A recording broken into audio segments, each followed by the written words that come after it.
Okay. Well, thanks. Thanks you guys for joining. We're going to talk today about web auto actions in SAM. Let's make sure that I'm here. Oops.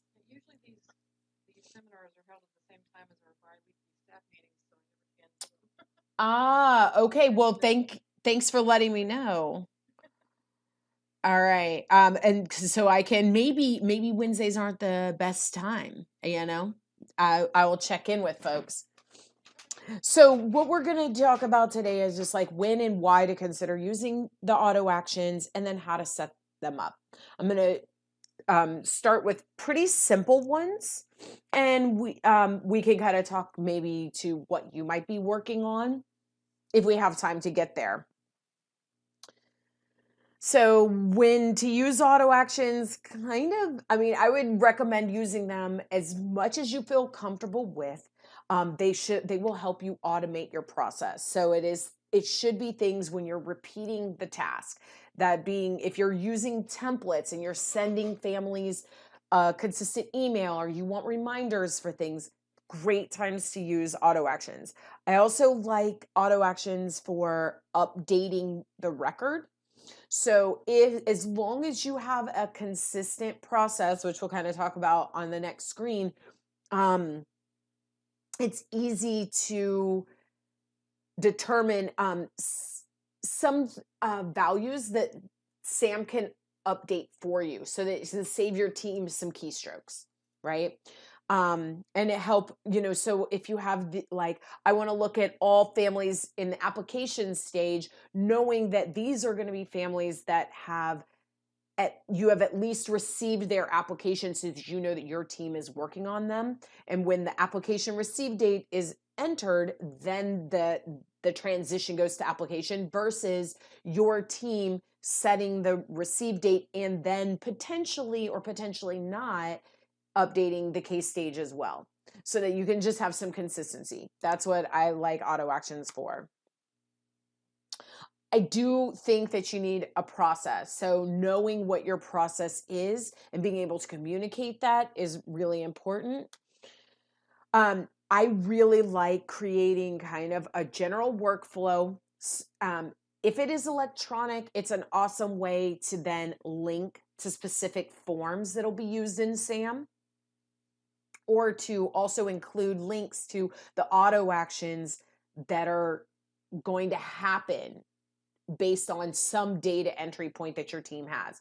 This is a really great way to then transition to new team members, or to remember what's going on and know what to go back to when you need to make a change. The thing with these processes is it takes some time to figure out what they are and to come to a consensus and agreement. It does not have to be fancy though. You can totally have sticky notes. Okay. Sticky notes work well, especially when you're like considering what the process is going to be. Okay. We've also talked before about this. There's a really awesome TED Talks about using sticky notes to create process. Is that the sticky note in and of itself, when you're redesigning the process, kind of tricks your mind to allow for movement and change to happen versus a more static process being the electronic format. It doesn't feel as mobile, right? When it's electronic, is like, I've made this, it has to be this way, when really it can be changed. So auto actions are made up of triggers and then actions. So the trigger is going to come first, and it is what are we doing that's going to cause the action, the automation to happen. So triggers can be updating a field, like I talked about, the application receive date. That data entry can cause an email. It could cause something to be inserted. It can kind of transition multiple actions to happen. But it's on the fact that you updated a specific field. When I say you, I actually mean it could be your clients. It could also be your team. So depending on what you want to happen, it doesn't have to be just your team causes a trigger to happen. Okay, the family can complete the application form, and the application receive date is automatically entered from that public form, which then triggers a cascade of actions to happen. Inserting a record, what that means is more like a sub record underneath the main entity. So I'm talking about if I insert a home study record, or I insert an assessment record of some type, or I insert a document and the document type is a background check, or I insert a background check. These are kind of sub records. And if I insert those, Sam doesn't honestly love that trigger. It is an option, but it doesn't love it. What it really likes is it prefers for you to select update a field. And so even when you're inserting a record, you're generally inserting a record with some data entry on it. So that home study record is updated and we're starting the process. And so that process start date, that's the update of a field. Okay. It is an option still for you. So we will, know that it is available to just insert a record. You could have an auto action triggered from deleting a record. And this would be important on really specific document types or specific assessments, just to kind of double check that if something gets deleted, that if it's that important, someone else knows. The last type of a trigger is on a schedule. And this is really good for reminders or upcoming events. So a schedule can be set for every day, every week, every month on the year. You've got kind of time period choices, and then what time you want.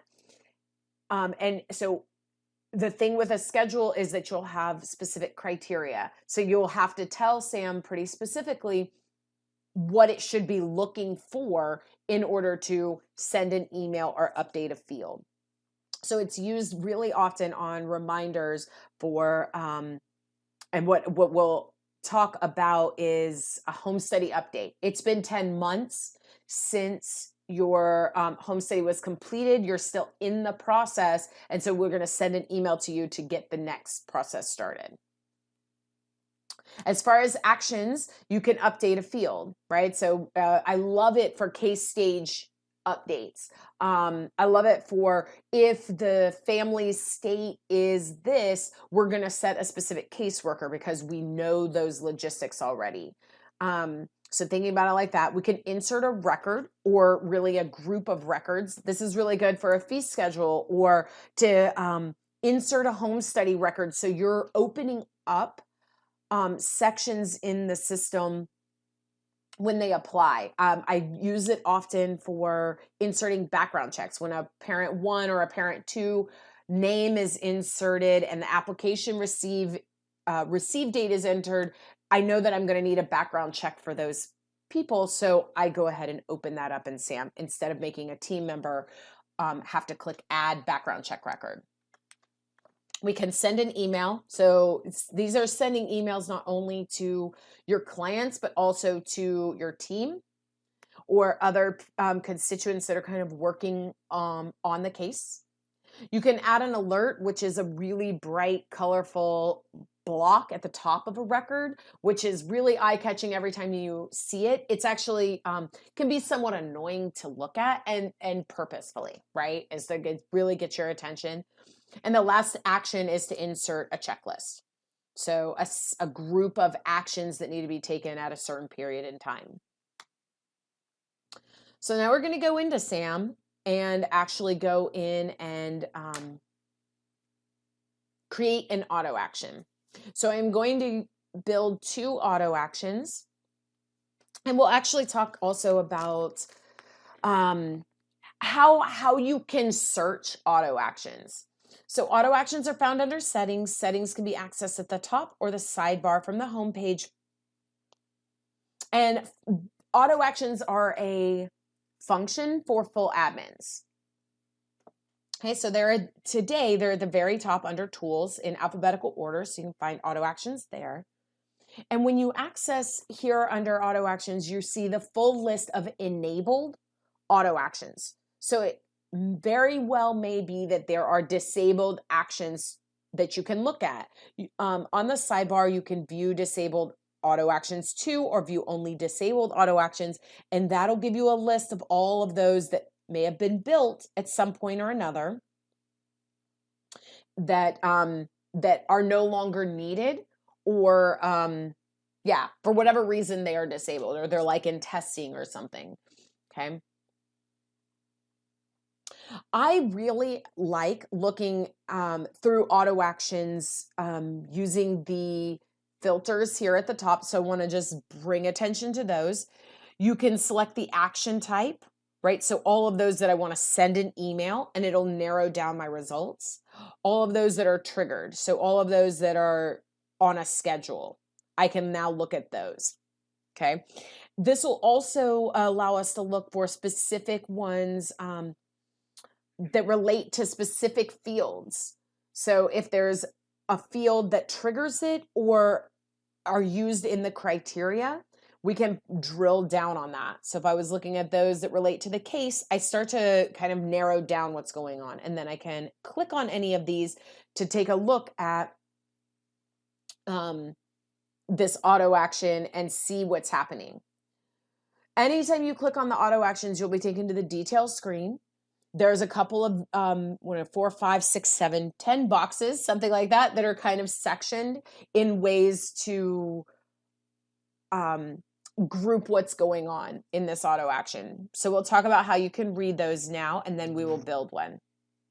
So the name, and the reason that I kind of went through that first step of how to filter down and find an auto action that you might be looking for, is because the name is whatever you want.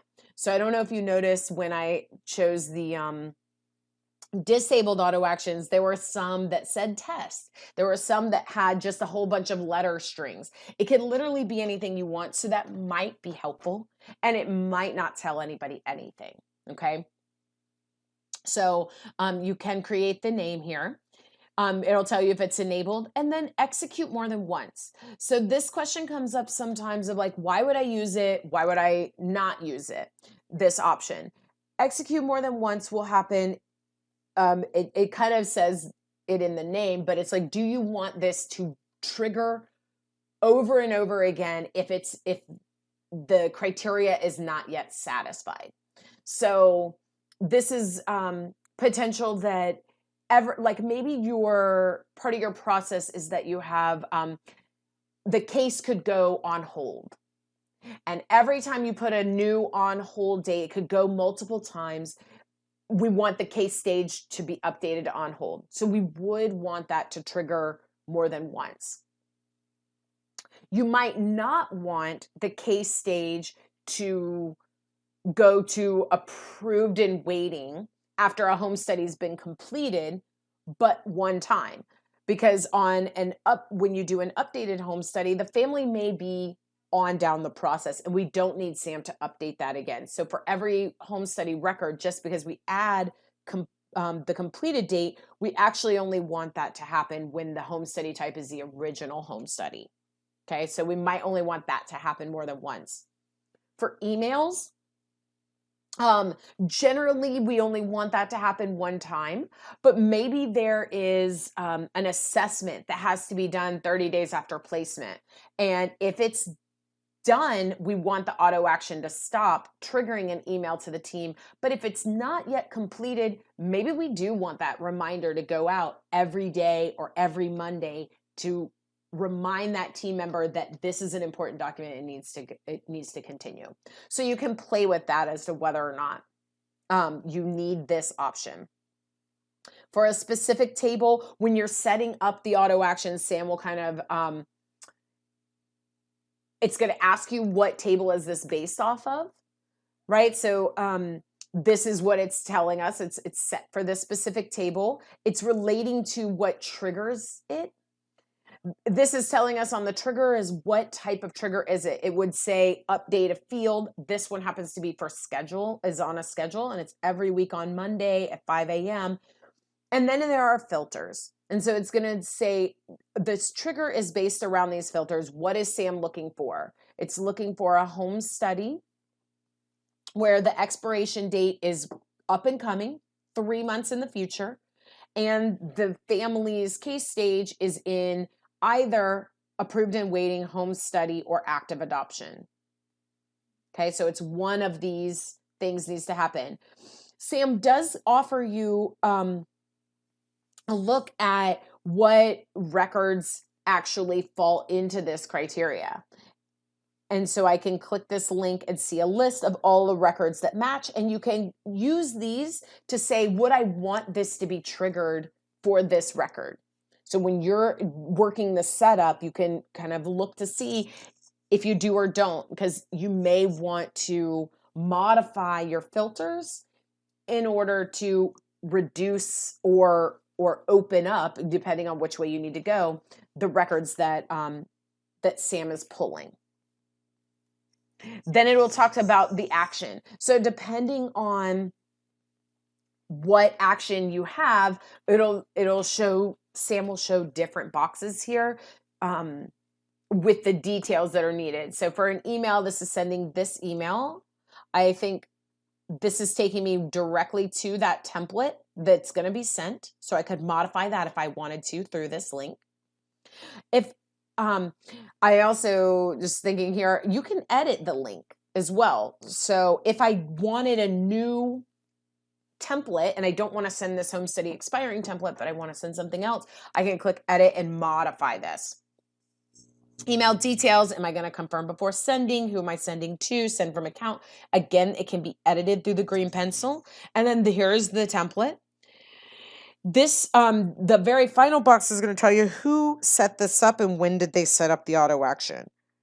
For the most part, things that are set up after, let's say like sometime in 2016, it will tell you anything that happened potentially before that. It may be an open box and not actually have recorded that information. Cool. So let's go then back to auto actions, and I'm going to create two. I'm going to do one as a basic updating a record, and then I'll do an email. So I'm going to update the case stage, and I'm going to set it to approved and waiting. I am not going to set this to execute more than once.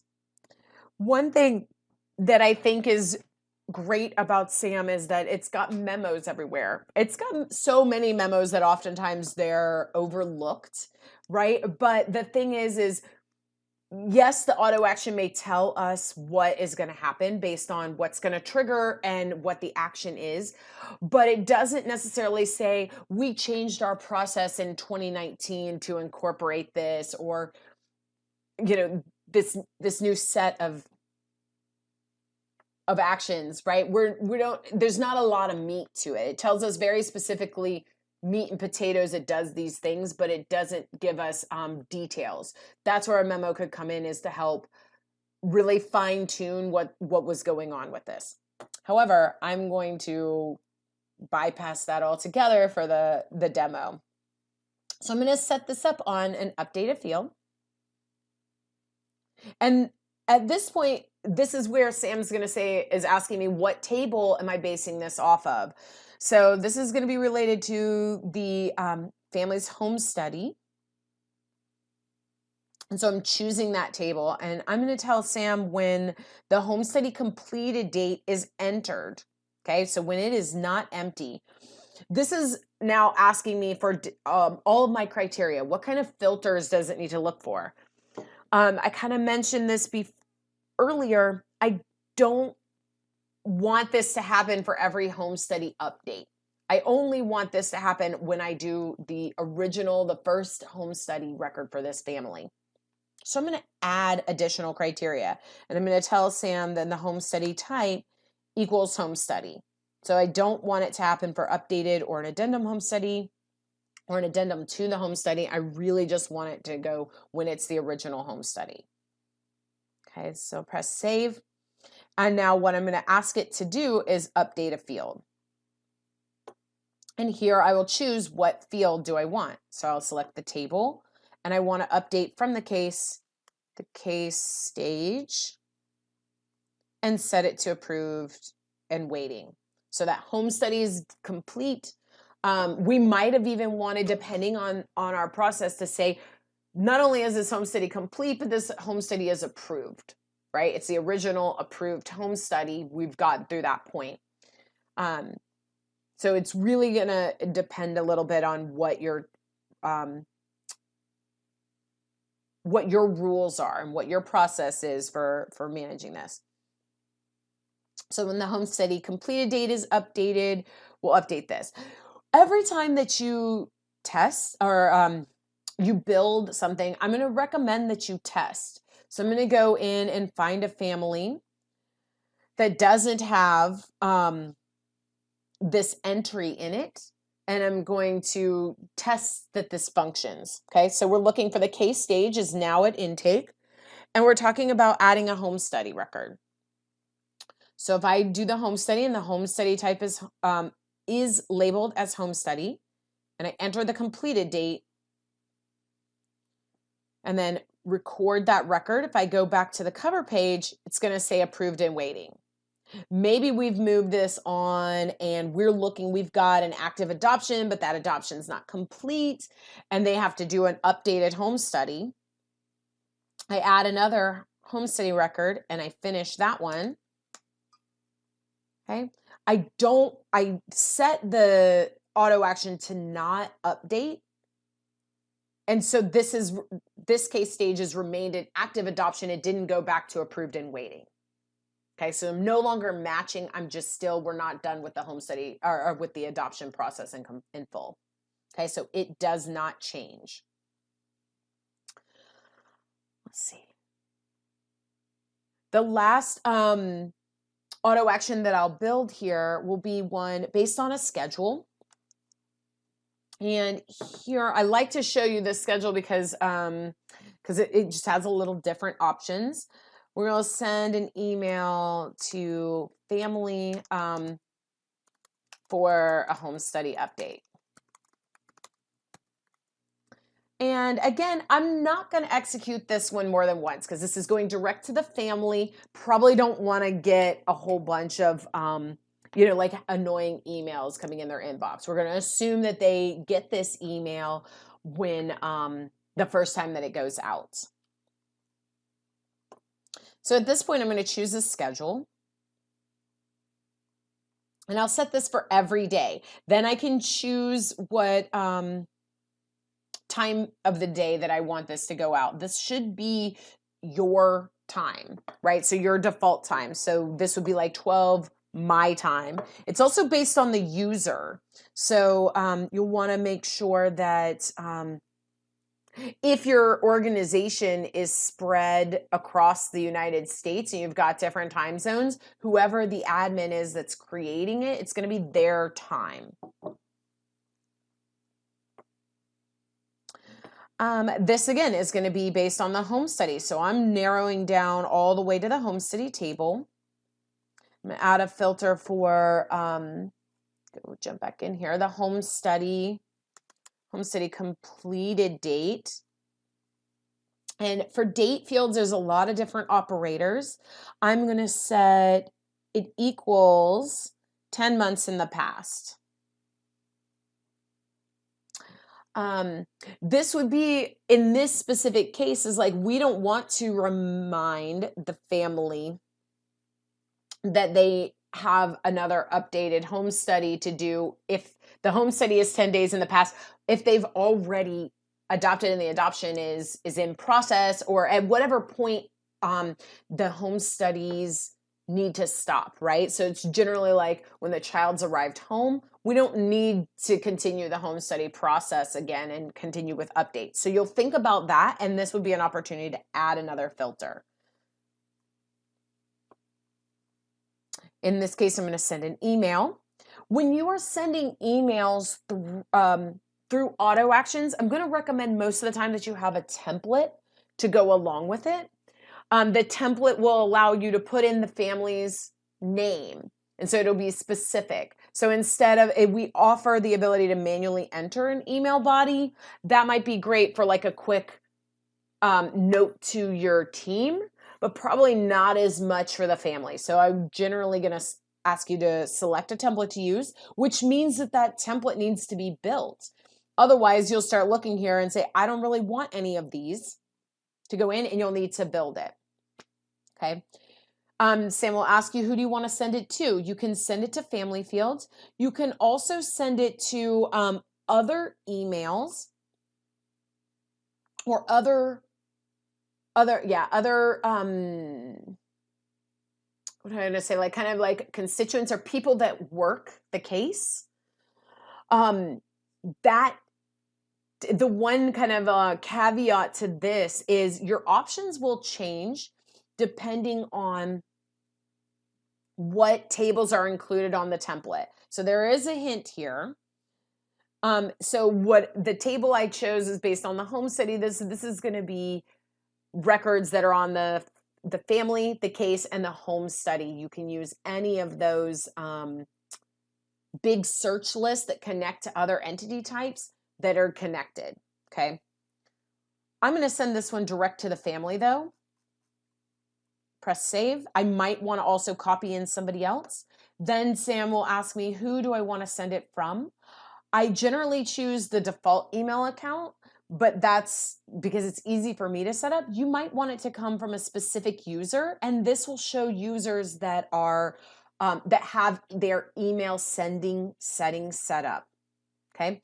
You might also choose by a specific role. So it might be the adoption advisor, which would be different per case, right? Or the caseworker, or the home study worker, or the social worker that's going to write that home study. So it depends on who that's going to be set from, and again, how much your team is using SAM to like how much data entry is in the database. Okay. So sometimes it's just easier to send it from the default. So it's coming from an info at. So again, it really depends on how big your agency is and how refined your processes have gotten in SAM. I can set this to confirm before sending, and that will open up to the default user or the specific user or the user based on the role within the on the client record. And that's it for sending this email. So here, view records matching, it's going to match this one family. For scheduled auto actions for testing under advanced options, you can click run now, right? And I would generally do this for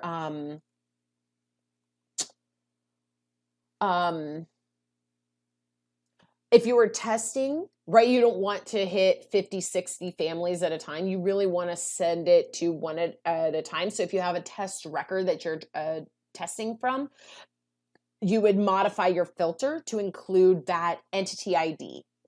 Okay. Here we can see this went out. It's got the family's name in here and the message. This is what we want to send. I would click and check all of these messages go out.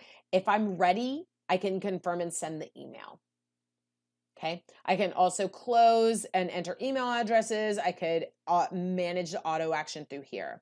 So I like confirm and send for family or client facing emails. Again, once you get your process established and you feel really comfortable, you might be able to let that secondary check go. But this allows you, as you're working the record, or when you open up SAM in the morning, and whoever is responsible for this auto action, these would populate. And it really doesn't allow you to leave. Like if I exclude here and I move on, it's going to continue to pop up, which is kind of nice. It's asking you to get things done. There are these options to snooze. Cancel would stop this altogether.